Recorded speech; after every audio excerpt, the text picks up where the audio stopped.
Hey, good morning, everybody, and welcome to another episode of The Unlocked Show. I'm your host, Tracy Wilson.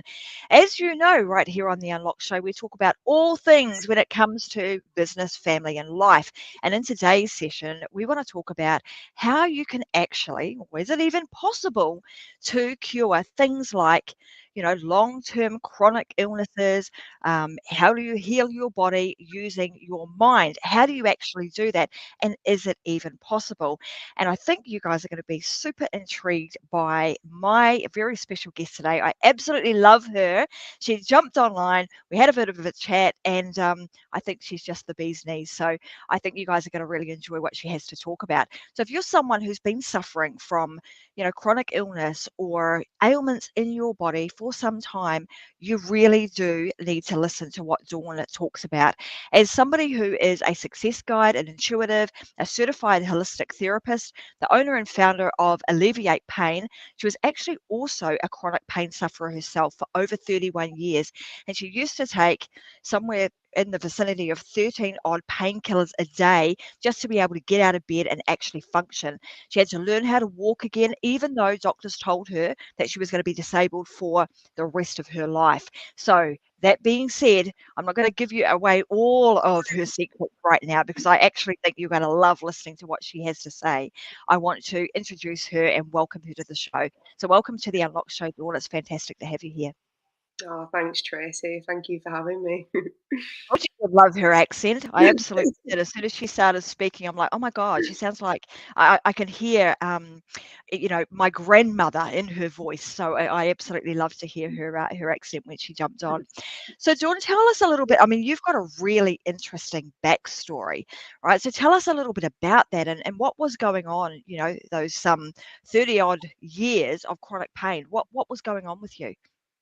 So many issues, health issues from a very young age, and I've not actually realised to what extent until I got really, really sick. And apparently, I've been sick from about 1 years of age, suffering from ear, nose, throat, kidney issues, vein issues, bowel disease, just the amount of health issues that I'd actually suffered before the age of 16. And I've not really Wow. remembered much of it. It's kind of like I disassociated from having such a sick childhood because I was in and out of hospital all of the time. So most of my childhood was spent being sick. And I'd not really remembered much of it until I started going, okay, how long has this been going on for? Because I feel like I've never been healthy. Like I can't even Mm. recall ever really feeling 100% well for very long. So when I started to investigate, I realized that from age 1 is how long I'd actually been sick for. And it was a range of issues. So 3 autoimmune diseases, disability, injuries. So I had 11 injuries from an accident that I had when I was pregnant. And I just sat and I was like, there has to be a better way. Like, seriously, there has to be a better way. This cannot be my life. I can't live like this anymore. So that was kind of the thing that had me start to investigate different ways because it was like what I'm doing is obviously not working. It's not sustainable. I get well for a period of time and then I'm back again with another autoimmune disease or an injury or something going on in my life. So that's a real like high level snapshot view.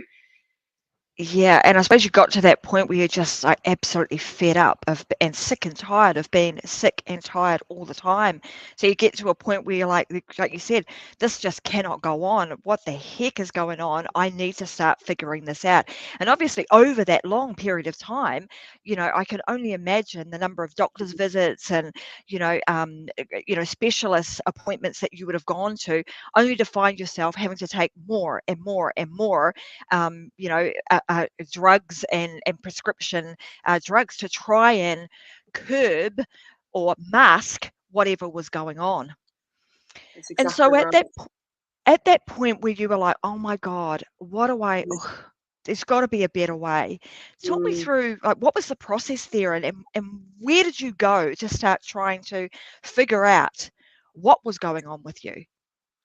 So the first time that I really started to take control, and I didn't learn the first time, I had to have multiple times. But the first time was when I was 22, and that was a bowel disease. So that had been diagnosed as ulcerative colitis. And at that point, I'd been discharged from hospital in a wheelchair with 32 tablets a day to be able to function and keep my bowel. And I started to notice that these medications and tablets were having really nasty side effects, to the point that I was having to go to hospital or the doctors every week to get kidney and liver tests. And I'm like, hang on a minute. So in order to keep a bowel that I can actually live without and have a colostomy bag and eventually get a new bowel made, I'm putting my liver and my kidneys at jeopardy. That is a huge thing. If I need to have a transplant or I have to have my kidney removed and function with one kidney, this is not making sense. So I started asking these questions, and I was shut down a lot by the doctors. Like, just do what you're told. Stop asking questions. And I'm like, that makes me want to ask more questions. So I started to wean myself off of the drugs, because I got myself psychologically into a place of going, okay, I've got through the worst of it. I believe that I can heal. I believe that now I can come off of the drugs. So I started to wean myself off, and the doctor was like, no, you can't do this. You shouldn't be weaning. I said, listen, I said, I've been on them for like 3 to 5 years now, and I'm starting to feel like I have mastered my body to an extent. I know what triggers me. I know what makes me sick. I know that stress has a massive input into how bad my flare-ups are. I'm understanding this, and I'm understanding that I had anger issues, and I'm understanding all of this. I've been starting to understand on a deeper level. And from that, what happened is I just started to, and I don't condone this for everybody to do this, but I started to just go, I'm going to listen to myself. I'm going to listen to my body, and I'm going to take myself off these drugs. And I started to wean. And then I was completely off of 32 tablets. I took myself completely off them, and I had one flare up, and I've been in remission for about 17, 18 years of that Oh, disease. wow. Absolutely no flare. There's no sign that I've had any kind of flare up in any of the tests that I had done in the last decade. So one of the things, someone's saying here, wow, that's a really bold move, and it absolutely is. And like you say, I mean, that's been a real journey for you to have got yourself to the place where you were like, I totally believe that I can come off of these. Mhm. And so at that point, I'm imagining that that's kind of given you that was your first real insight into, hang on, there's something about Mm, this. If I believed that I could do it, and mhm, then you were able to do it, and it got you off all of those drugs. Was that mhm. sort of the first point where you realized that, gosh, there's a lot more to this? My mind is really powerful. No, there's 2 more incidents prior to that. So Mm, this was a lead up to this. So don't think that I came in and went, that's it, I'm yep. coming off of all of my drugs. There was 2 incidents that happened when I was younger. The first one was when I was like 15 years of age. Me and my friends got drunk. And I remember thinking, I don't like this feeling. I don't like this feeling that I'm not in control. Don't like the fact that I don't feel safe with my friends. And I actually talked myself sober. I sat in a bathroom for 10 minutes and just kept saying, I am sober, I am sober, I am sober, I am sober. And I came out completely sober. And I looked after my friends, and I got us all home. So that was the first incident. Mm. Underage drinking is massive in the UK, by the way. Most people start drinking at the age of 12 or 13, which is quite sad, really. But that's the life that we led over there. It was just norm. It was just a norm to be drinking, but I didn't like that feeling. It was the first time, and I was like, I don't like this. I don't feel in control. I don't feel that we're safe. We're vulnerable, and I just talked myself sober. That's the first time I realized, hang on a minute, that's really powerful. The second Mm. time, and this one is really powerful, was when I was actually in hospital with the bowel disease, and I was wheeled 3 times to the operating theatre to have my bowel removed. And something inside of me just knew I didn't need to have my bowel removed, that I'd get through it.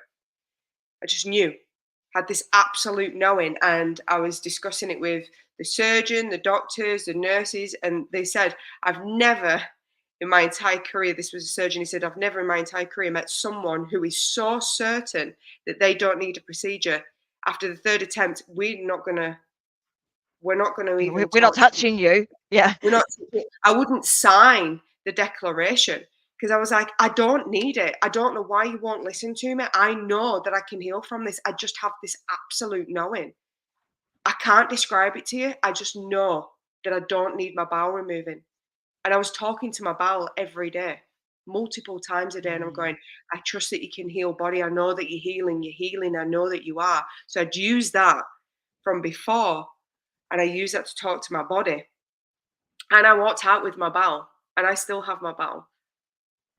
They told me I'd Wow. die. They actually said, you'll die. If you don't have your bowel removed, you will die. It's that clean cut. And I went, no, I won't. I know I won't. Mm.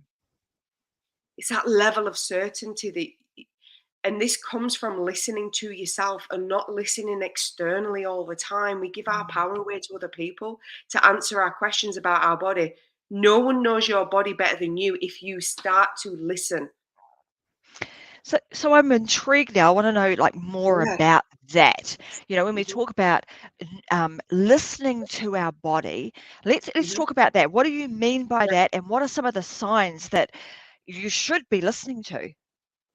Yeah, so listening to your body starts with, for example, you could feel like, you know what, I need a drink. I need something to drink. I'm thirsty. And you just ask yourself, do I need a drink? Do I need something to eat? And it starts with simple things like that. Is this good for me? Do I actually want to eat this bread? Does this feel like it's good for me? It's as simple as that. It's nothing like, oh my God, mind blowing. It's going, do I really want this? So you're going into the sweetie drawer or the lolly drawer, as I say Hmm. in Australia, or the candy drawer if you're in America, and you're there and you stood there. Instead of just eating it, just go, do I really want that? Do I actually want that? And you will find your body will go, no. It's an Mm, emotional need. It's because you want in. Generally, when we crave sweet stuff, it's because there's a lack of sweetness in our life. yeah. Yeah. I mean, here Robin's saying, this is a great question. Asking Yeah, yourself, is this supportive of my health? yeah, It is, and then as you say, your body is going to tell you, or your mind is going to tell you, yeah, you can eat that. That would be really good for you. Or no, you don't really need that right now. yeah. And so It's over a period of time, did you just mhm, keep doing this with mhm, multiple different things? mhm. And it sounds as if it's almost like it's training a muscle. It is. It's training a muscle, and you know what? It doesn't take as long as you think. When you give your body moments of being with it, it pays back in dividends. Like it just gets easier and Mm, easier where you just even know why you're getting something. Because what happens is we use food, we use certain situations and circumstances as coping mechanisms. And when you start to understand, oh, I'm eating these sweets, I'm drinking this soda, I'm doing this, I'm avoiding exercise, I'm avoiding doing things that I love because there's a coping mechanism behind there. And when we start to see at the truth of what programs that we're running in our brain, we start to mm, go, hang on a minute, I actually don't need that. But the secret lies, Tracy, is not beating yourself up about it. And this is where a lot of people, when they come to me, they're chastising themselves. And that's not helpful because what you're saying is that you are fundamentally wrong and you don't trust yourself. And when you yeah. create that level of uncertainty and feeling unsafe, your body starts to feel unsafe. It then winds the nervous system up. So then you're going through this whole host of anxiety. So you just see it for what it is. You just go, interesting. And that's a really powerful statement because what it does is it shifts you from any judgment into curiosity. So rather than judging Mm, something's right, wrong, good, or bad, it shifts you in a place of curiosity of, okay, I'm doing it again. Okay, I'm back in the fridge again and I'm eating something that I don't want to eat. I don't want to eat it, but I do it because it's comfortable. I do it because I've always done it. That's it. Forgive yourself. It is what it is. hmm And then I know one of the things that you talk about is sort of this concept of reprogramming. Do you want to Mhm. talk a little bit about that and how does that actually work? Because like you're saying, with those examples, it's like we've got into this habit of opening up the fridge. I'm going to go there on the regular and I'm Yeah, going to, what's the first thing I'm going to look for? Oh, the block of chocolate or whatever it is that's in there that takes your fancy at that moment, and filling our face with those things, even though we would know at that time, this is not really supportive of my health. It's not good for me, but we do it anyway. And you end yeah, up in this almost like this vicious cycle, right? So how Yes. does one sort of, firstly, you're recognizing, you're giving yourself some grace that it is what it is, but Yeah. now I'm ready and I want to do something about it. Mhm. Well, So the what's first the stage. next steps from there? Oh, sorry, love it. The first stage is you've got to take responsibility. If you don't take responsibility, then your mind will hide all of your protection mechanisms. It will hide them from you. Because if you're not taking responsibility, you're saying to your brain, well, I don't really want to see that. It's uncomfortable. So the brain goes, okay. If you're blaming and passing the buck onto someone else, your brain is going, okay, so you're not ready to see this. So I'm going to Mm, hide this information from you. By taking full responsibility and saying, you know what, it is what it is. My health's not great. My life's not great. Whatever it is for you, this is not just about health. Please know this conversation is about every aspect of your life. If you take responsibility and go, it is what it is. It's a bit of I'm not happy about it. I was going to swear, but I won't. I'm not happy. I'm not happy about what I've created. You have to take responsibility because only you can change it. If you don't take responsibility for what has happened in your life, you're saying to your brain, I'm not ready to see what I've created yeah. there. The brain will go, okay, because it's a protection mechanism. Mhm. Because if you're Mhm. not ready to take responsibility and your brain goes, and you're doing this and you're doing this and you're doing this and you're doing this and you're doing this, you'll go insane. Because you'll feel so Yeah. unsafe inside of yourself because you're saying, well, this is not my fault. This is my mum's fault. This is my dad's fault. This is the doctor's fault. Yes, they did have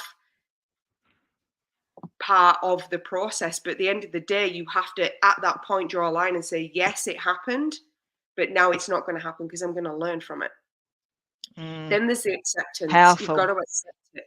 Yeah, you've got to accept it. You've got Powerful. to go, it is what it is. And that's the self-forgiveness piece that we just spoke about. It is what it is. I'm at the fridge again. It is what it is. It's something I've done for years. I could have been doing this from the age of 4 or 5. I don't know Mhm. when I started doing it. So how can I chastise myself for something that I chose to do as a child because it was the only way I felt safe in the world? Yeah. We don't know why we did it, but what we can trust is it was a survival mechanism that helped us believe that we will survive a situation or a circumstance. Mhm. So you can't And judge it.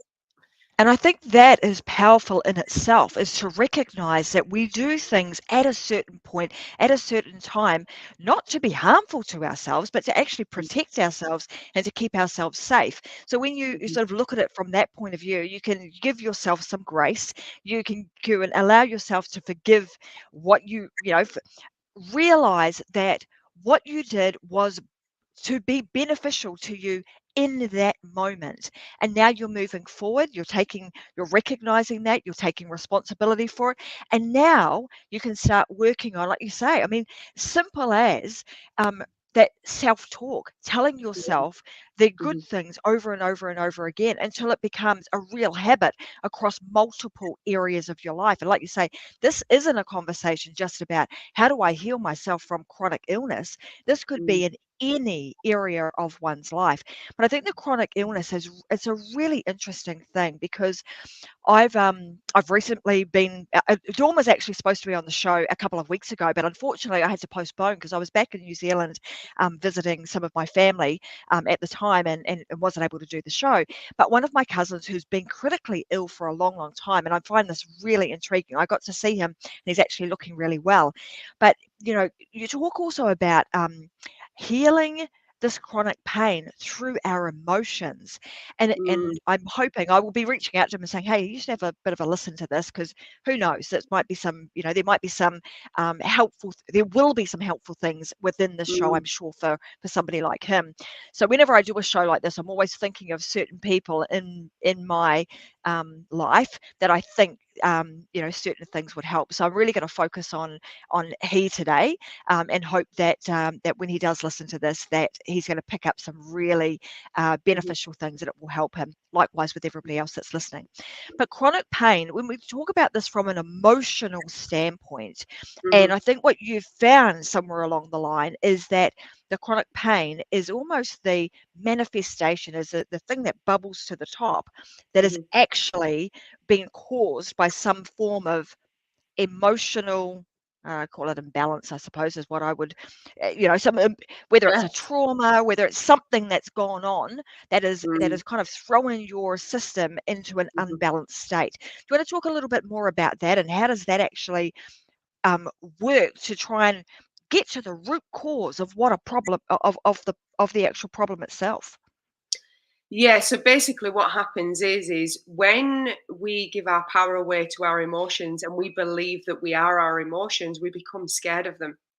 And when we become scared of them, we don't actually fully express them. So emotions is energy in motion. That's what emotions Mm, means. It's energy in motion. And what emotions are supposed to do is to come through and you experience them and you go, okay, this doesn't feel nice. This doesn't feel right, but I've got to feel it. So, for example, you could be in a car accident and you are T-boned, for example, highly traumatic experience. And what happens is you come away from that experience and you're like, that was traumatic. The car, I thought I was going to lose my life. You got to sit with the fear of death. You've got to sit and mm, feel that. And what most people do is they go, oh, I'm still alive. It's fine. I'm okay. Blah, blah, blah, blah, blah. mhm, And they push it mhm. down. Push it down. Mhm, And then what happens is they go speak to a friend. They speak to a neighbor. They go to work. They tell their partner. Compounding. Every time you share that story of that accident, your body is going through that accident again and again and again. And you'll feel the same emotions over and over again. And it traumatizes the body because the body is going, am I having an accident over and over and over again? Because the body doesn't know the difference between your mhm, imagination, you relaying a story, and it actually physically happening. mm, So the mind and the body play tricks. And this is not anything to do with it's trying to beat you up, it's trying to damage you, it's trying to hurt you. It's saying you have to sit with the emotion, you have to sit with the fear that you could have lost your life. You have to sit with the fear that the car was coming at you and you had no idea if you were going to get out of this or not. And when you sit with all of the fear of that incident, there is no PTSD. PTSD is your body saying, I need for you to feel this. I need for you to experience this emotion so it can pass through. But we've been mm, taught, push it down because crying, getting angry, frustrated, all of those emotions, they're wrong, they're bad.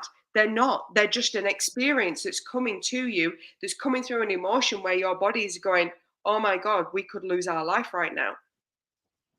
yeah, And men especially are told, you don't cry, suck it up, yeah, get back up. mm, So men are the ones that are highly impacted by this because men don't cry, men don't show emotions. You've got to have this stoic way about you. So they're the ones that generally suppress the most. So that's what I've mm. found in So relationship. Yeah. So what we're saying now is that, hey, you want to experience all of those emotions. If things are coming out, if they're bubbling up, and you've got, whether it's crying, whether it's frustration, whether it's anger, whatever it is, Hmm. it- allow yourself to go through that emotion, because that is the, for want of a better word, it's the releasing of Hmm. that traumatic Yes. energy that's been built up inside your body. And if you don't allow that out, what you're saying Hmm. is that it's just going to keep, and we tend to like to tell our story over and over and over and over again. So leave it in there and just keep compounding on top of it until such time as it's almost as if there's no more room in one's body to be able to handle Yeah. any more trauma. And Hmm. therefore, what happens? It starts to try and, I mean, I'm then seeing it starts to try and make room elsewhere. So, how do I make room elsewhere? I start attacking your organs. I start attacking parts of your body to make more room to allow more of this to be housed there. I mean, that's just my very simple Yeah. analogy of how I'm seeing that happen. It's to get your attention. Mm, Pain, disease, suffering, anxiety, depression, PTSD is to get your attention. That's it. Nothing else. But your body is going, I need you to look at this because I can't function and cope anymore. It's actually having an impact on the nervous system, it's having an impact on your immune system. And I can't function at 100% capacity until you start looking at this. And this is what people need to realize. And a really good analogy of this, because what we tend to do is we treat other people better than we treat ourselves. Mm, I want to mhm. share this analogy with you, which I find really powerful. Is, can you imagine if you were walking down the street and you saw a mother who had a screaming baby in a pram, and she picked the baby up and just gagged the baby and put a hand over the baby? Don't you scream, don't you cry. That's what you're doing to your body. Yeah. Don't you scream, don't you cry, you keep your mouth shut. That is what you're doing to your body. It is no different. We just assume that when we get older, that we don't need to listen to ourselves, that we can shut down and disconnect from our bodies. When we're children, we're so deeply connected to our bodies that we cry and we ask for help, and then we're told at some point, shh, Mm, shh.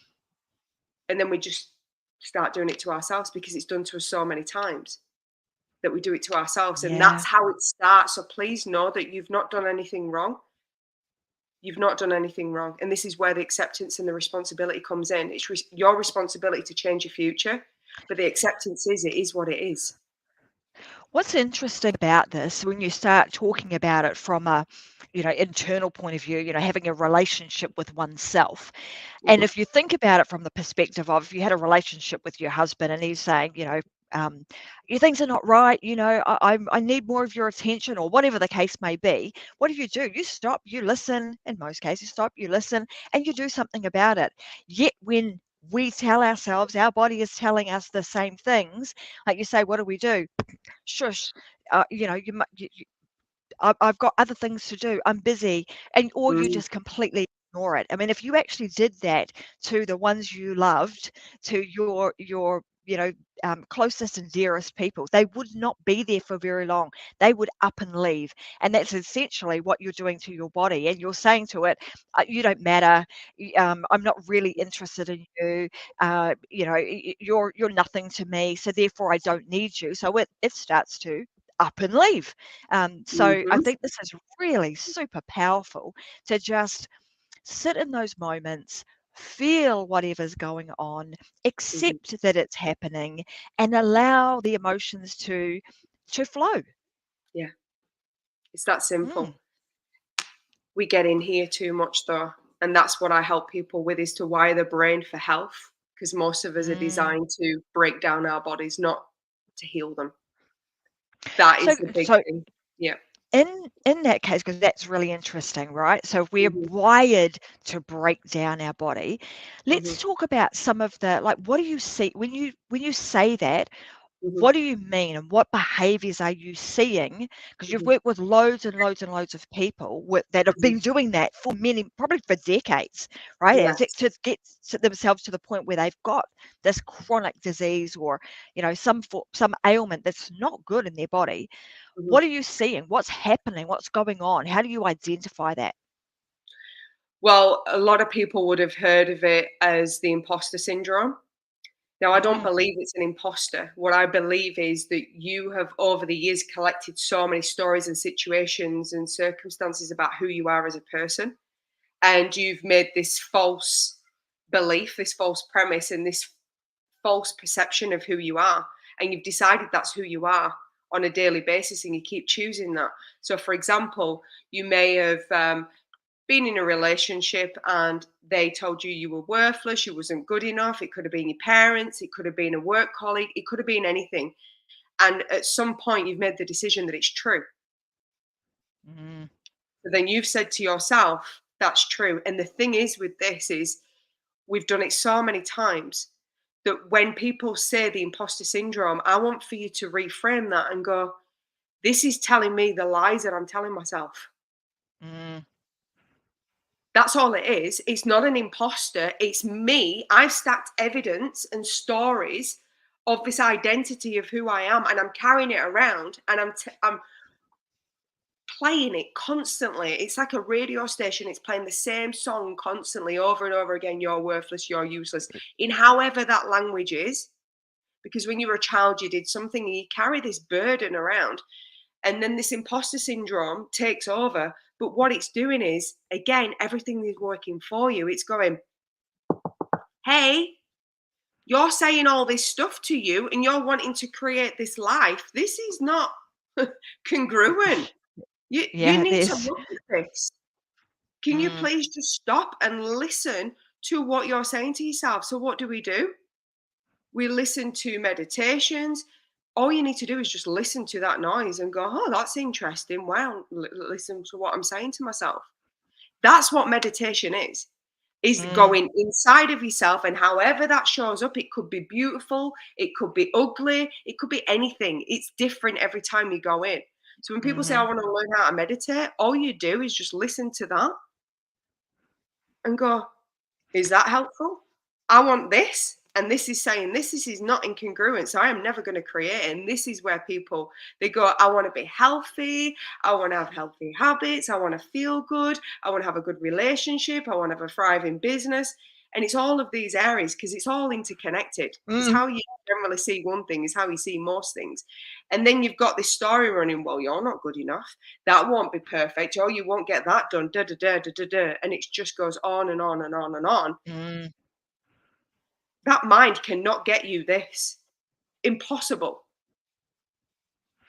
Because your mind is going to do, this narrative that's playing over and over and over again. It thinks that's actually what you want, because that's the internal record that's playing, and it's always going to take you back to, let's call it the North Star. It's always going to take you back to center, which it thinks the center is over here, when in fact Yes. externally you're wanting to get over here. This is the life that I want, and like you say, it's never going to happen.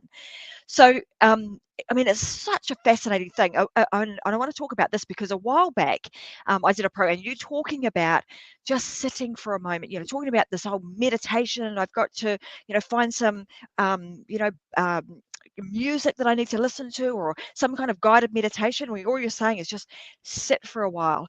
One of my mentors told me to do that at one point. Go and just sit with nothing. No phones, Mm. no TV, no nothing. Basically, just you and your own thoughts. And you had to do it for 4 hours at a time. It was a challenge, let me tell you, to just sit with your own thoughts. Because when you do that, wow, you start to see, oh my God, is that the record? My goodness, I'm playing myself. Someone's saying here the hammock time. So, but what? This is the record that I'm playing. Is this really the record that I would want to be playing to myself? Yeah. No. So now we're at the point where we've done that. We've listened to ourselves, and we've maybe listened, and we haven't really liked the record that we've just been listening to, because Yeah. it's not so positive. How Mhm. do we make the change? What sort of things can somebody start to do? Like if that someone wanted to do this today and says, "Look, Mhm. I'm at my, I'm there. I'm at this moment in time Mhm. where I'm ready for change. I want to do something about this. I'm ready to take Mhm. ownership and own this thing and do something about it." What's Mhm. next?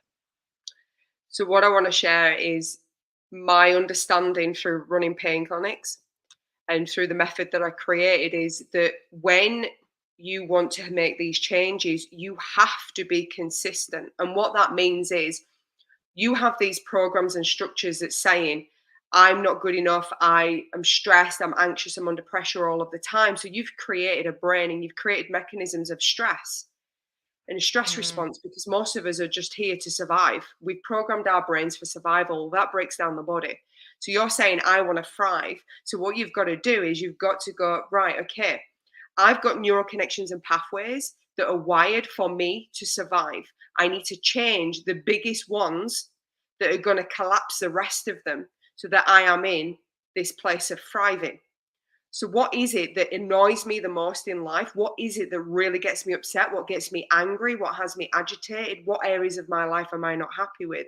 And it's having a frank conversation with yourself. And from that, you'll start to see the themes. And there's generally about between 6 and 12. There's 6 and 12 themes that you're running inside of your brain that keep you in the stress structure. And you just choose mm, one at a time, you stay focused on the one at a time, and you ask your brain to show all of the evidence. And what happens is you have this neural connection of the old way. So this neural connection is wiring and firing the same way all of the time. You don't even need to think about it. It's called unconscious competence. So it's when you get in the mm, car and you're like, how did I get here? mhm, Unconscious mhm, competence. You have to break this down, and the reason why it's so hard to break it down is because the brain goes, are you sure? Are you sure? You sure? You sure? You sure you want to let this go? Because I've got all this evidence. This has kept us alive here, here, here, here, here. Are you sure you want to let this go? And what happens is you have to pattern interrupt that. And what that means is the Mm, interesting statement, some kind of way. And then what happens is you create this junction here. So you've got the mhm, old and you've got the new. So you've got this junction here, and the prefrontal cortex will switch on and it'll go, hey, you keep doing this way and you're telling me you want this way, but we've still got this one. So are you going to keep choosing this? Or are you going to choose this one? And the more that you keep doing this, the brain will go, oh, right, I get it now. So you're replacing this and you're using this, and it'll break down this neural connection and pathway and keep this one functioning. This is why you've got to have repetition until the point goes, the mm, brain goes, oh, I get it now. You want the new neural connection, you want the new pathway. And when you get the main ones, it collapses all the others that are connected to it because they have thousands mm. and thousands of connections. So when you get the main ones and you collapse them, changes like that. Yeah. So we talked, I mentioned this a little bit earlier about, it being like a muscle, and now you've created some new muscle memory, Mm-hmm. essentially, is like, oh, I get that. I know I don't no longer go down the right hand side, I go to the left. That feels more natural to me because I've been doing it over and over and over again, and you've created those new neuro pathways. Mm-hmm. Um, I mean, it's so fascinating. And as you're doing this sort of stuff, I mean, are there particular like questions that we can even be asking ourselves? Like, say we have a set of beliefs. I mean, Yeah. this has come up in this conversation too. We believe certain things, and they can either be helpful to us or less helpful to us, depending on Mm-hmm. what that is. But I mean, is there a Mm-hmm. specific question that you can be asking yourself to determine? Maybe it's just something as simple as this: do you really believe that? Mm. Do you really believe that? Yeah. There's so many questions you can ask yourself, and the more intelligent questions you ask yourself, the quicker you will heal. The one that I've found the most profound for people is to get them to understand what the path of freedom looks like and what the path of destruction Mm, looks like. And when you mm, have someone understand, well, I want to create this life, I want to feel like this, I want to wake up and I want to experience this, and I want to have this kind of relationship. Okay, that's what you want to create. Really ground and know that this is what you want to create. This is the true north that you want to create. And this is what you used to create. And this is the path of destruction. Okay, so path of freedom, you understand that. You go, right, this is what I want to create. The path of destruction, okay, this is what I've been creating. This is what it's turned out in my life. And ask yourself a question. Am I creating from the path of freedom or am I creating from the path of destruction? Everything mm. comes down to these two. That's it. Every single choice that you make in your life will come down to one or two. Is it going to help me grow? Is it going to help me expand? It might not be comfortable. Okay, this is usually the comfortable one because this is the old Mm, new neural connections and pathways, and it's in your comfort zone. But the path of freedom is generally a little bit scary, but at the same time, there's a little bit of excitement in there, and you mm. start to sense and feel that everything is about feeling. You have to feel your body. Does your emotions right now have a bit of excitement and fear, or does it just have nothingness? Just same old, same old. Generally, the same old, or it's dense, is coming from the path of destruction. Your emotions are a guidance system. They're letting you know, are you creating a life that you actually want, or are you creating a life that you used to have and want and Yeah, desire because you knew not different? A lot of people just meander around and don't even know what they want in life. so And true. that's the biggest and that's the biggest thing that I help people with is let's pull from you what you actually want. Because if you don't know Mm, what you want, then how do you know what neural connections and pathways to keep in your brain? How on earth can mhm. you heal yourself if you don't even know what your future looks like without the disease, without the pain and suffering? If you can't see a Yeah. future without that, then the pain is more powerful than you. And Mm. as long as any pain, disease, anything that's going on in your life is more powerful than you, forget it. You're never going to It's get over going it. nowhere. It's Yeah, going it's going nowhere. nowhere. Yeah, it's here to stay. So it is really, um, important that we start to take some time to create some clarity Mhm. about what does my life want to, what do I want my life to look like? I'm in the present, I'm in the now, but what am I creating today? It's, today, because I mean, in every moment forward is the future. So I'm creating, what do I want? And we're talking here about like what we're thinking, and then that then turning into the behaviors. I mean, in a really simplistic kind of, sense, that's what we're doing, changing the way Yes. that we think, which then is going Yes. to impact the behaviors that we Mhm. do on a daily basis. And then those behaviors Mhm. then start to impact the outcomes that you have. And all of a sudden, the pathway that you're on is to the pathway of, freedom rather than destruction. Yeah. But I think this is such a fascinating conversation, and just goes to show how powerful we are as human beings, right? How powerful we can be. And Yes. often, throughout this conversation, we've talked about owning our power, and Mm. and and listening to ourselves, because Mhm. we are the only ones. Often we go to other people to say, well, can you figure me out? And expect that they're going to figure us out when we haven't even figured ourselves out. So, in Mhm. this case, we're saying, hey, you might need a little bit of help to do that, and a bit of Mhm. guidance to do so. But there are ways in which you can sit with oneself, figure out and listen to ourselves to know what we truly want in our life. And when you Mhm. do that, it enables you to shed, let go of, allow to leave all the things that that are no longer serving you well. That's right. That's Mm. exactly right. I, I And I I just, if know. you don't mind, sorry, Tracy, I just Yeah, wanted to go tie it for it. back to those situations. I knew I was more powerful than the alcohol. Mm, Yeah. I knew I was more powerful than whatever was taking over my body and wanting to, I don't know, break down my bowel at that point. I knew that my capabilities of speaking to my body, I knew I was more powerful than whatever was happening to me. Okay. That's what I want mm, people to realize. I just instantly did it.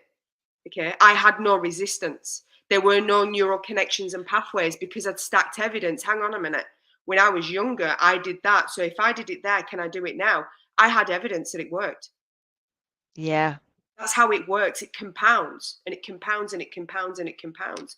So when I was disabled and told that this is it, I'd gone down all of the route of listening to the professionals, gave all my power away. I didn't learn. I did all of the stuff that all of us do. I went onto opioids, painkillers, became addicted because I completely lost who I was as a person.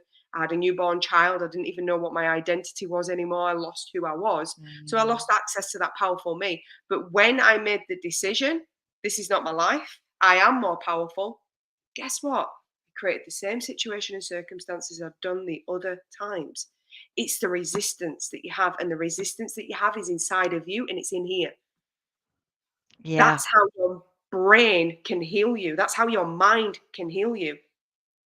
That's how you do it. You Mm, have no resistance to what you want to create.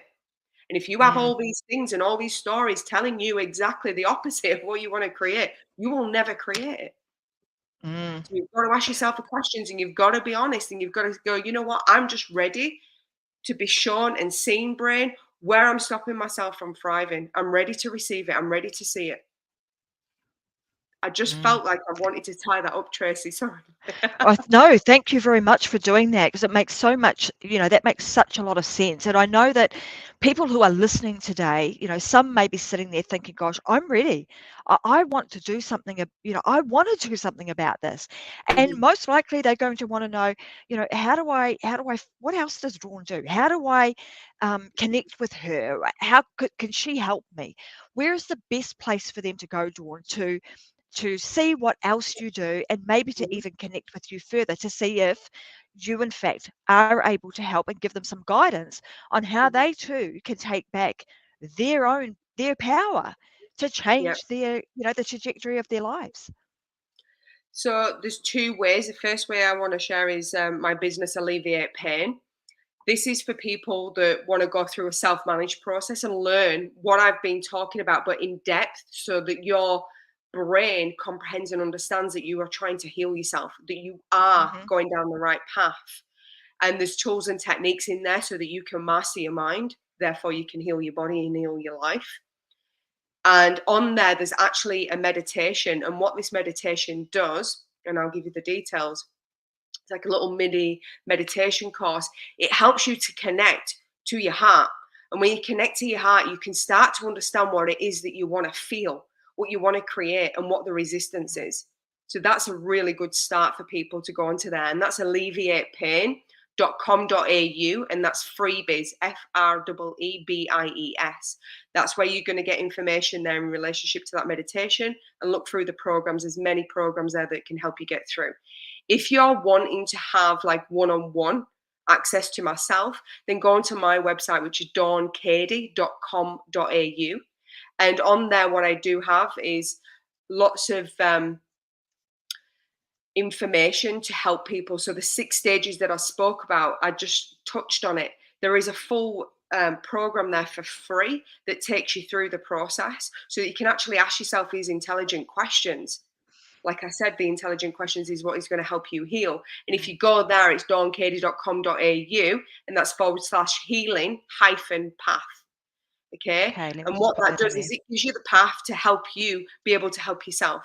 And if you're ready to work with me, you can go into the services in there and you can book a one-on-one with me. And generally, the one-on-one with me is very different to anything that you'll experience, because I understand the mind and body so well. I can connect with the other person's body and know exactly what's going on.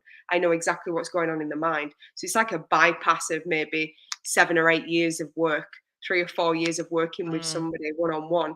We can generally get to in 1 or 2 sessions. Fantastic. Well, there you go, guys. So dawncady.com.au /healing-path. So head on over there, or you can go to www.alleviatepain.com.au. Go and check both of those out. Dawn has given you, a few freebies that you can even tap into. So go and do those today. Out of every Unlock show, I want to make sure that you guys get something that is actionable and that you can do it right away. So head on over to her website, download those free resources that she's given you today, and then you can decide if you want to take this further. Trust me, I know, I've used these techniques myself. I know many people who have, and they work. When you can get to a point where you are able to almost like mind control of thyself, when you're able Yes. to do that, miraculous things start to happen. So head on over and do that. I want to say thank you so much, Dawn. It's been an absolute pleasure having you on the show today. I know that this has been a really interesting conversation for everybody. We want to make sure that we're giving you all the tools that you need to help you thrive in your business, your family, and your life. And if today's show in any way has been useful to you, I'd love you to head on over to Apple and make sure that you give us a bit of a review. We would love to have your review on Apple Podcasts. Find us on Apple, on all different podcasting platforms, but also Facebook, YouTube, and a bunch of other social media sites if ever you want to come back and re-listen to the show or any other of the Unlock Show episodes. So I want to say thank you very much to Dawn for being an absolutely fabulous guest today, and thank you to everybody who's been tuning in and listening to the Unlock Show for quite a number of months. I think we've been going now for over 2 years, which just absolutely blows my mind. So I'm looking forward to seeing you guys again with another amazing guest next week, Wednesday, 10 a.m. on another episode of The Unlock Show. Thanks very much, and go and live your life unlocked, because there's just no other way. Thanks, Dawn, and bye, everybody. See you next week. Thank you.